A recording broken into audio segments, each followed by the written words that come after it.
Ganjar Pranowo kayaknya bikin blunder lagi nih. Si capres nomor urut 3 ini hari Minggu lalu muncul dalam acara Grand Final Lomba Masak MasterChef di RCTI. Dia yang mengumumkan nama pemenang sekaligus memberikan hadiah. Ganjar kan selama ini nggak dikenal sebagai tukang masak Viral di media sosial akhir-akhir ini nih, MasterChef Indonesia Season 11 jadi bulan-bulanan netizen. Mulai dari kolom komentar yang dibanjiri oleh hujatan, sampai adanya katanya sih salah satu capres menghadiri acara Grand Final ini. Dikutip nih dari media, terlihat Pak Ganjar Pranowo yang menjadi tamu undangan dalam acara itu bersama dengan keluarganya. Ganjar tidak bisa diandalkan. Ganjar tidak bisa diandalkan. Bisa diandalkannya pertama begini. Tidak ada satupun gagasan besar yang ditawarkan Ganjar ke bangsa ini. Apa gagasan besar buat bangsa ini? Kan tidak ada. Beberapa hari ini kita sedang disuguhkan untuk menonton drakor yang sangat menarik. Publik, drama-drama itulah yang sebenarnya tidak perlu terjadi.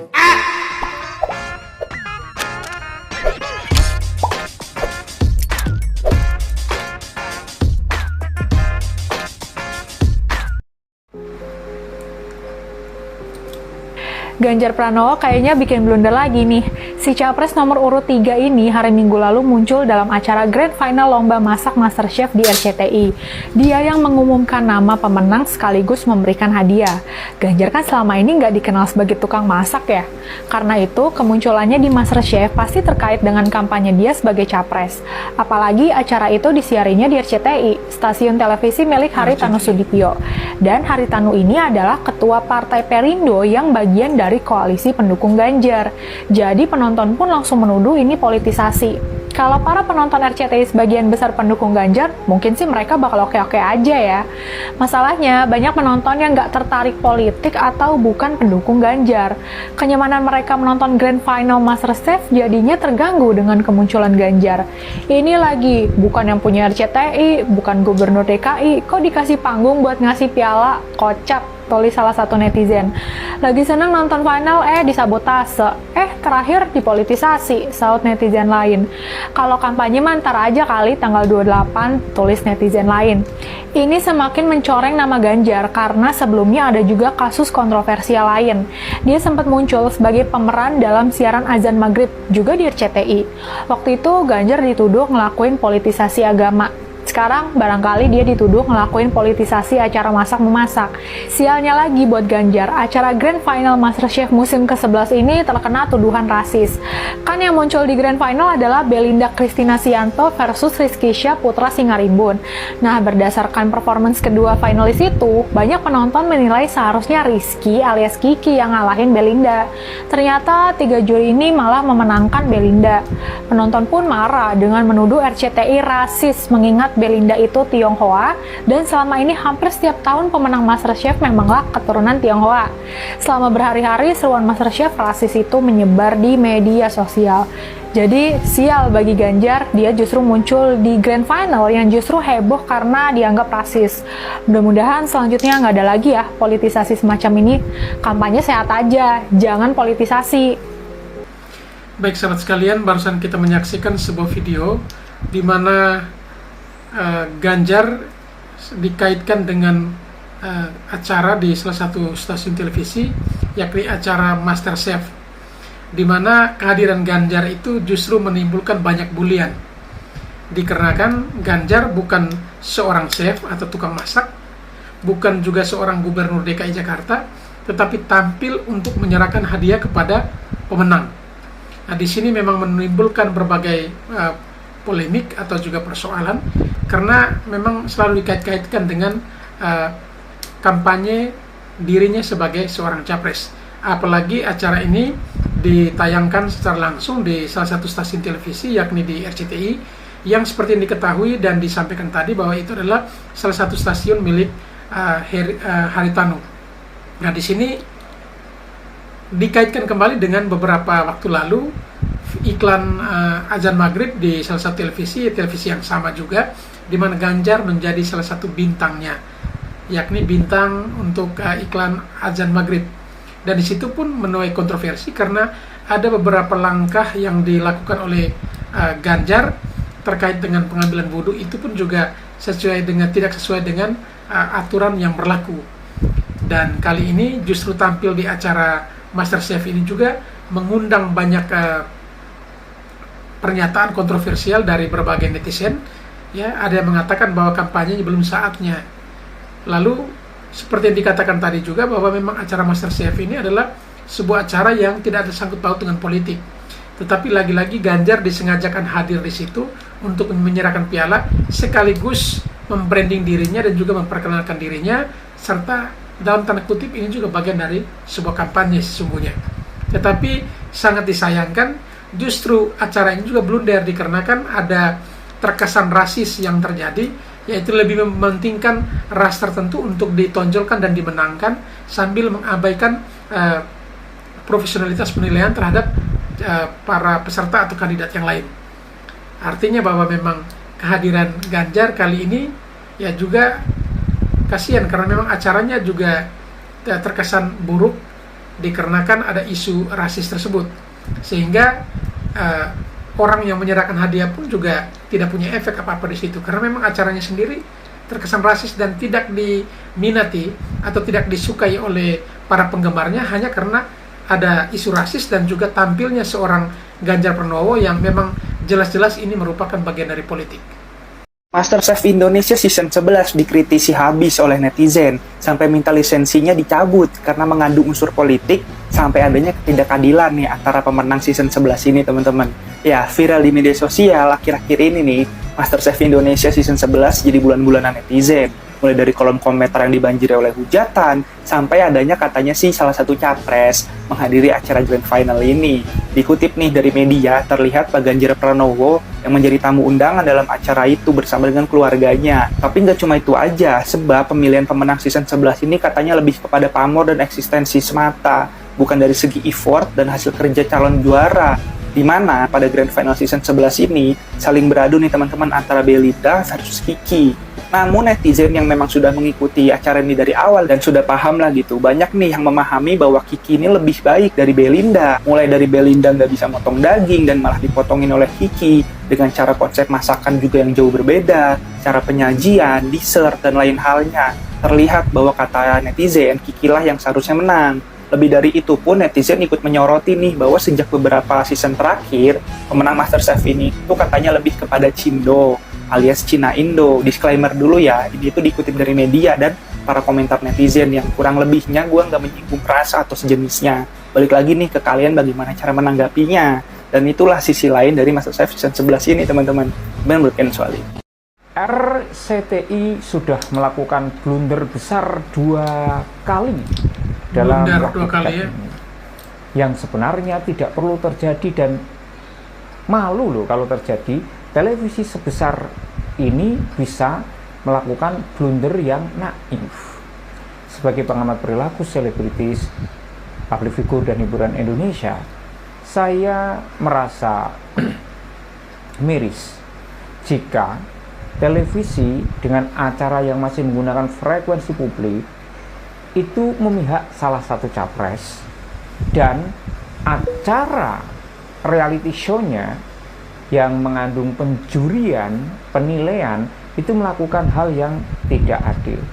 Ingat, netizen 62 itu sangat cerdas, cadas, dan sadis. Sadis dalam hal berani bergerak secara cepat, spontan, tanpa bayaran untuk menggempur hal-hal yang tidak masuk akal, tidak adil, juga tidak menunjukkan rasa empati. Jadi selamat netizen 62, lanjutkan sifat-sifat seperti ini, dan RCTI harus koreksi sebelum ada suara boikot dari masyarakat yang berakal sehat. Salam jernih, salam akal sehat, salam inspirasi untuk Indonesia. Memang kali ini RCTI melakukan 2 blunder besar ya, mulai dari iklan azan maghrib dan juga acara MasterChef Indonesia kali ini, di mana dua-duanya diperankan secara langsung atau ditampilkan secara langsung salah seorang capres dari Partai PD Perjuangan, yakni Ganjar Pranowo, yang sebelumnya azan dan kali ini di acara MasterChef Indonesia. Dan pada kesempatan tersebut di MasterChef Indonesia, Ganjar hadir bersama istri dan keluarganya untuk tampil dan memberikan hadiah kepada pemenangnya. Dan justru ketika keputusan untuk pemenangnya dimenangkan oleh Belinda menuai banyak kontroversi karena dianggap pemberian nilai itu sangat tidak masuk akal, karena menurut netizen yang selama ini mengikuti acara MasterChef Indonesia ini menilai bahwa yang pantas dan layak untuk menjadi pemenangnya adalah Kiki. Tetapi lagi-lagi ya Cina Indo tampil sebagai pemenangnya, yakni Belinda. Sehingga ya acara yang dihadiri oleh Ganjar justru menuai kontroversi. Selain menuai kontroversi karena acara ini bukan acara politik tetapi dihadiri oleh seorang capres, lalu kemenangan dari salah seorang juara ini juga sangat kontroversial karena menurut banyak pihak yang harusnya menang itu bukan Belinda tetapi Kiki. Sehingga sangat disayangkan Ganjar datang di acara yang tidak tepat, datang di acara yang menimbulkan kontroversi, dan hal ini yang membuat RCTI tercatat sudah 2 kali melakukan blunder akibat Ganjar Pranowo.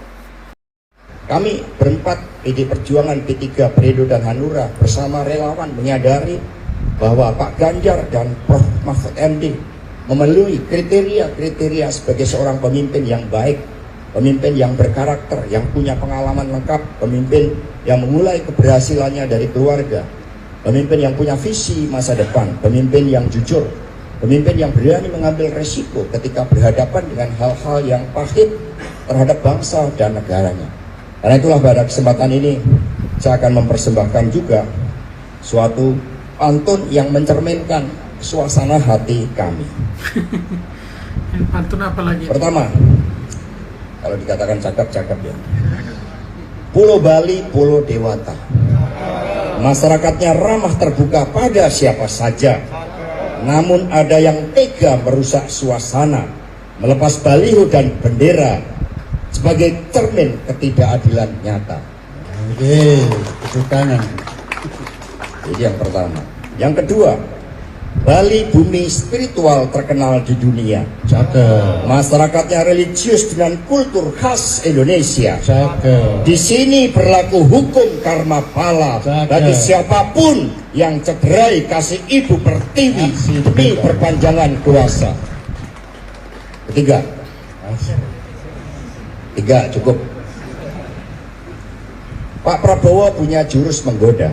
Cakep. Bujuk rayunya pindahkan dukungan satu keluarga. Cakep. Di sini kita mantapkan jiwa raga. Cakep. Dukung Ganjar Mahfud MD dengan semangat menyala-nyala. Beri tepuk tangan untuk Pak. Sekian Pak. Jadi inilah suasana hati. Buat pantun kenapa harus nama Prabowo di bawah-bawah? Karena di Bali ini kan kejujuran berbicara. Di Bali ini suasana hati menjadi terbuka. Di Bali ini keseimbangan alam raya dijaga dengan baik dengan semangat terhita karang. Bagaimana kebahagiaan manusia muncul ketika kita jaga keseimbangan dengan Sang Pencipta, dengan seluruh alam raya dan seisi alam semesta. Maka di dalam berpolitik jangan pernah tinggalkan rakyat. Maka di dalam berpolitik pemimpin Pak Ganjar, Prof. Mahfud MD mengikuti dengan seluruh jalan spiritualitas itu. Kemarin datang ke makam Bung Karno mendoakan bapak bangsa kita, proklamator kita, tetapi juga sekaligus membangun tekad komitmen di hadapan Bung Karno dan seluruh pahlawan Indonesia untuk menjadikan kekuasaan sebagai dedikasi, menjadi rakyat sebagai sumber inspirasi. Baik sahabat sekalian, barusan kita menyaksikan sebuah video yang menampilkan sosok seorang Hasto Kristianto. Beliau adalah Sekjen PD Perjuangan yang memberikan 3 buah pantun terkait suasana hati akhir-akhir ini dalam situasi politik. Dan memang saat ini sudah masuk masa kampanye, tetapi ada kubu tertentu yang masih baper dan juga melakukan curhat di media-media ataupun di depan publik. Salah satunya seperti yang ditampilkan Hasto tadi, bahwa lebih bukannya sibuk untuk melakukan kampanye, tetapi malah sibuk nyinyirin kubu atau pihak-pihak tertentu. Sehingga hal ini memang akan menjadi bulian, atau tanggapan negatif dari para masyarakat atau warga ketika menyaksikan video pernyataan seperti ini atau model seperti ini yang tidak mendidik, yang kurang membangun, tetapi lebih banyak mencari-cari kesalahan pihak lawan untuk mengangkat derajat daripada pasangan atau kubu yang diusungnya. Sehingga ini yang memang seringkali ditanggapi negatif dan yang pada akhirnya berujung fatal, yaitu elektabilitas dari pasangan yang didukungnya malah menjadi anjlok atau terus merosot.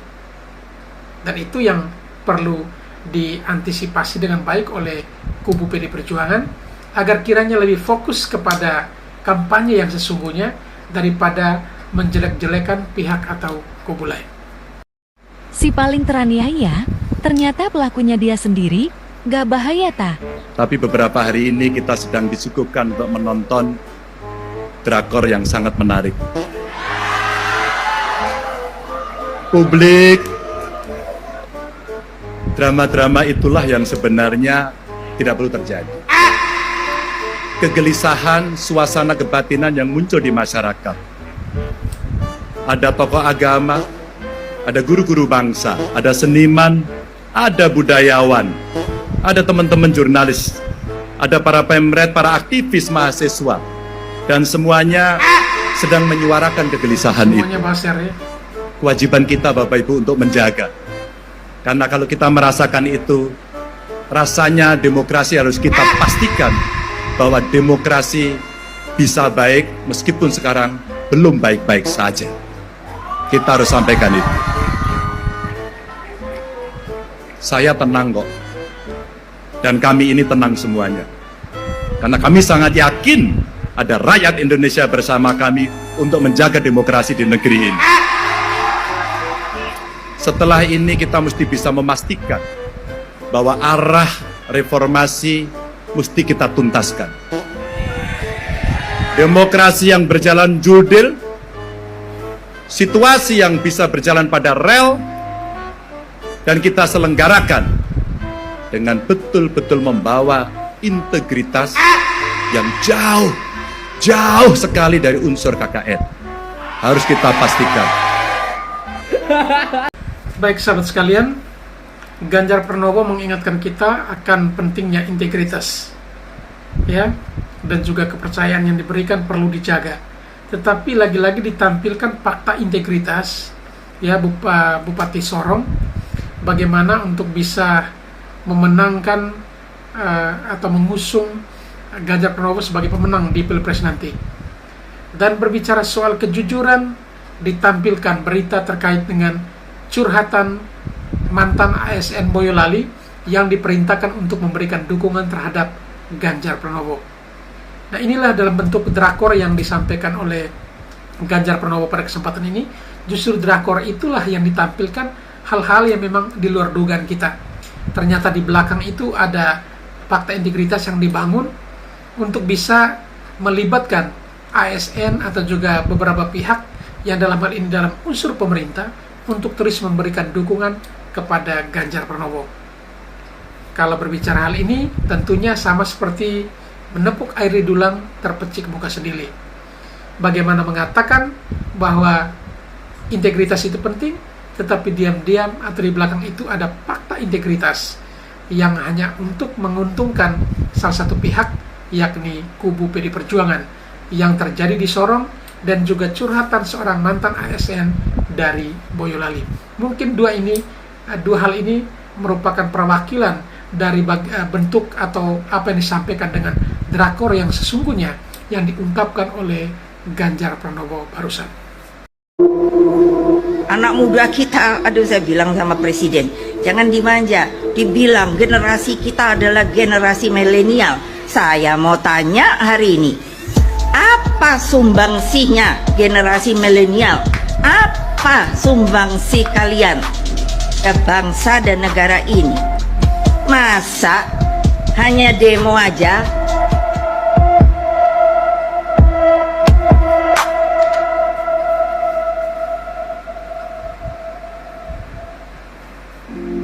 Presiden Joko Widodo berusaha merangkul dan melibatkan kaum milenial Bahkan jabatan keduanya, Jokowi tampaknya berupaya lebih melibatkan generasi milenial bangsa dengan menunjuk sejumlah pakar dan pengusaha muda di jajaran 12 staf khusus kepresidenan.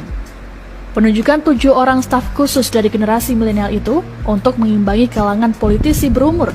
Meski banyak dipuji karena keberaniannya melibatkan generasi muda, keputusan tersebut juga tak sedikit mendapatkan kecaman. Bisakah para milenial didengar dan menerobos birokrasi yang lambat serta elit politik lama? Namun pelibatan generasi milenial ini justru dipandang berbeda oleh Ketua Umum PD Perjuangan Megawati Soekarno Putri. Baru-baru ini Megawati justru menuding Presiden Jokowi telah memanjakan generasi milenial Indonesia. Megawati pun meminta Presiden Jokowi untuk tidak memanjakan generasi milenial. Hal ini disampaikannya dalam acara peresmian 13 kantor DPD PDIP. Itu ada 2 cucu saya, ayo berdiri coba, nih, ayo, jangan malu, nih. No, ini putra putrinya Mbak Puan. Mereka kenapa Ini mau ikut? bukan? Karena katanya mau tahu kalau masuk politik itu gimana. Nanti boleh nggak panggil saya Mumu? Mumu kalau saya mau masuk politik boleh nggak? Sip.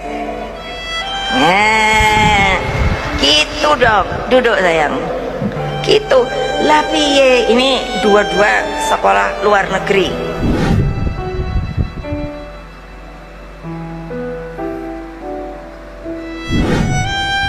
Lah, kok jadi kayak ngelintriak maling? Siapa yang dinasti malah nuduh orang lain yang dinasti. Dia udah lama duluan loh dinasti, dari kapan-kapan loh orang ini. Astaga Megawati, astaga. Gua sih sebenarnya bisa lebih jahat dari apa yang lo lakuin ke gua. Cuma ketutup rasa nggak tega aja. Karena gue tahu lo belum tentu sekuat gua.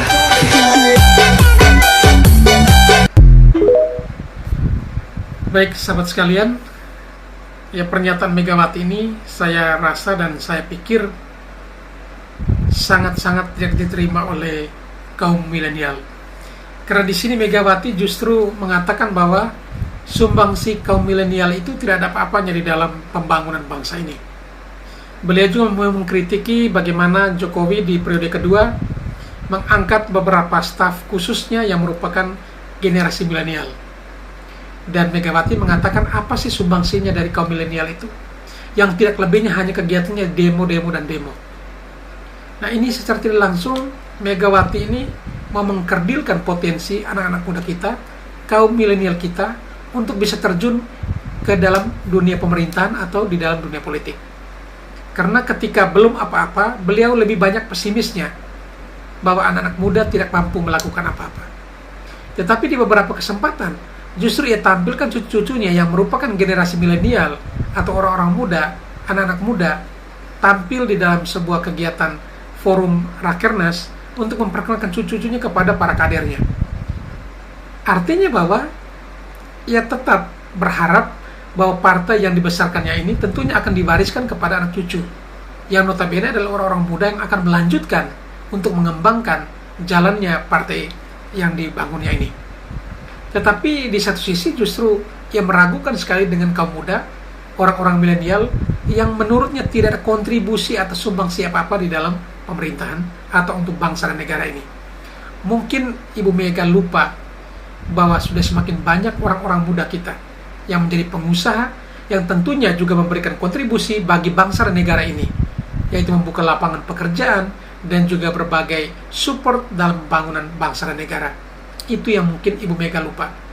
Karena Ibu Mega lebih suka bernostalgia dengan kaum yang sejawatnya, yang seusianya, ketimbang bergaul dengan orang-orang muda yang memiliki pikiran-pikiran cerdas, pikiran-pikiran gemilang untuk membangun bangsa dan negara ini. Di antara semua survei yang bisa kita lihat pada hari ini adalah anjloknya dukungan masyarakat terhadap calon dari PDIP. Dari awal saya sampaikan bahwa kesalahan PDIP selalu memojokkan Pak Jokowi, menjelek-jelekan Pak Jokowi, menyerang Pak Jokowi habis-habisan dan keturunan Pak Jokowi. Ya resikonya seperti ini. Jauh lebih baik Anda kalem, Anda anggap permasalahan ini biasa-biasa saja, tidak usah terlalu frontal. Ya, beginilah kenyataannya. Jadi tahun 2024 PDIP hancur. PDIP ambruk dan PDIP rata. Bravo, Prabowo Gibran, Presiden tahun 2024. Merdeka, merdeka, merdeka. Dan yang di Solo halnya ngutang ya Pak ya? Iya, ini kata Pak Tafsir, karena selalu ada amal usaha katanya. Makanya Pak Tafsir menjadi salah satu komisaris Bank Jateng.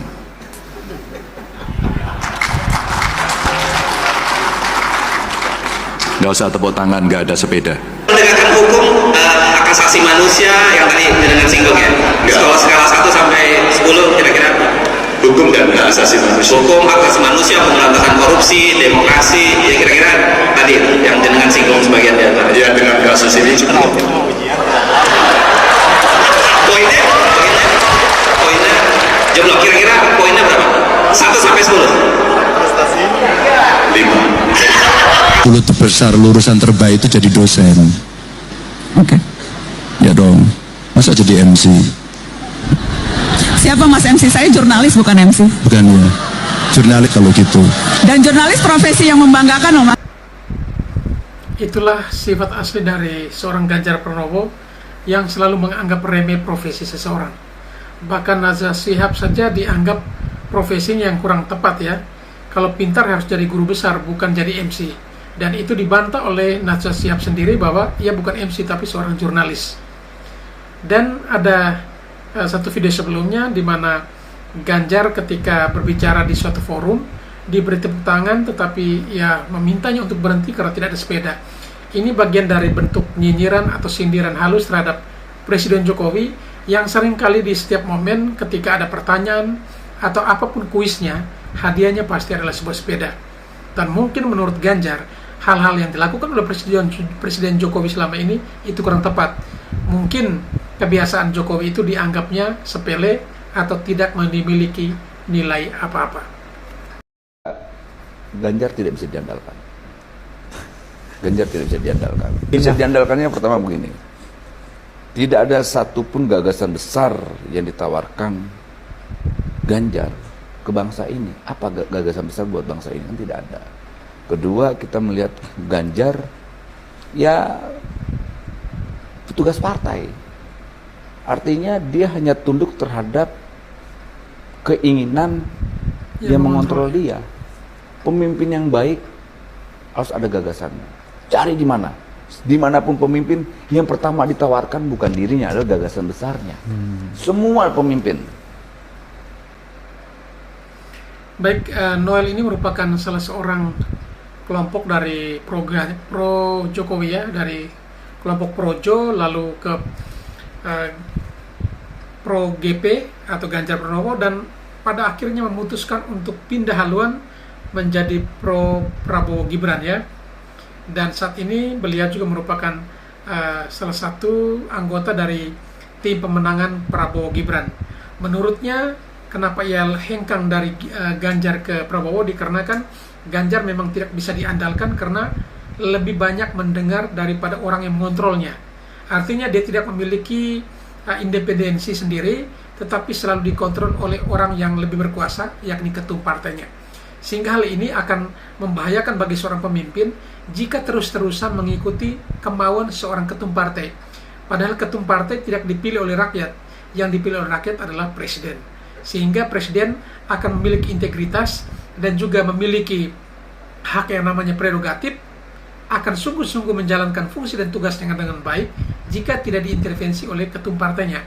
Sehingga menurut Noel, Ganjar itu lemah atau tidak bisa diandalkan karena dia akan tunduk dan patuh terhadap ketum partainya. Sedangkan Prabowo jelas dia tidak akan bertanya kepada siapa-siapa karena Prabowo sendiri adalah ketum partainya. Sehingga ia tidak perlu meminta solusi ataupun izin dari ketum partainya karena ia sendiri adalah seorang ketum partai. Dan menurut Noel, ia pun beranggapan bahwa Prabowo adalah orang yang paling tepat yang memiliki gagasan untuk melanjutkan karya-karya Jokowi yang saat ini belum tuntas. Sehingga mimpi besar untuk mencapai Indonesia Emas 2045 itu dapat terrealisasi jika jatuh ke tangan pemimpin yang benar-benar ya seideologi, sepaham, memiliki visi dan misi yang sama untuk bisa membangun bangsa dan negara yang besar ini. Assalamualaikum warahmatullahi wabarakatuh. Alhamdulillah pada malam hari ini kita kedatangan tamu dari Solo yang tentunya akan membuat gebrakan baru di panggung politik nasional, karena rekan kita yang dari Solo ini adalah tadinya merupakan aktivis yang mendukung Bapak Ganjar Pranowo. Dan malam hari ini mendukung beliau datang ke rumah saya Prabowo Gibran dan menyatakan dukungan untuk Bapak Prabowo Subianto.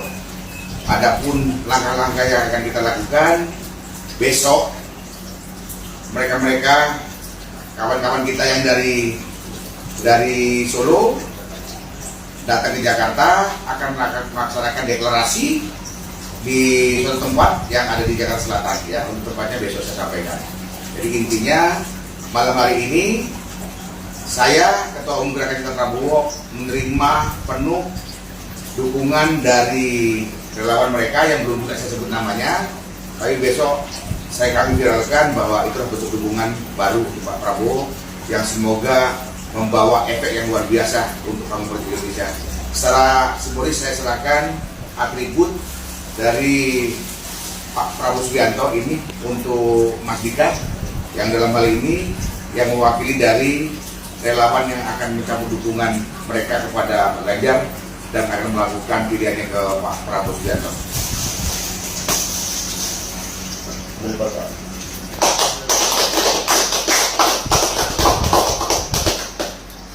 Satu komando 2024 Prabowo Ganjar.